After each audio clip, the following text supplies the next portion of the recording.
పిల్లలు మీరు ఆలోచించండి. ఈ కథ వలన మనం తెలుసుకోవాల్సిన నీతి ఏంటంటే, కష్టం అనేది మనకు వచ్చేంత వరకు కష్టాల విలువ తెలియదు. ఒకరి గురించి మాట్లాడాలంటే మనం బహుతేలిగ్గా మాట్లాడేస్తాం. అదే బాధ నీకు వస్తే కానీ నీకు తెలిసి రాదు ఆ కష్టాలు ఏంటో.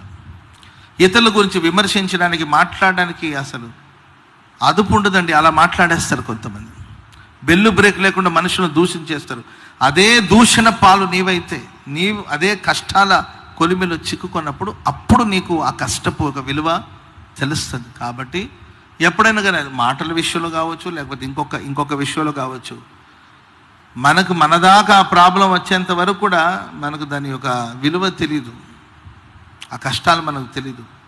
కాబట్టి దేవుడు కొన్నిసార్లు మనల్ని ఆయా మార్గాల్లో నడిపిస్తున్నప్పుడు వాటి ద్వారా మనకు దేవుడు ఎన్నో పాఠాలు నేర్పిస్తాడు.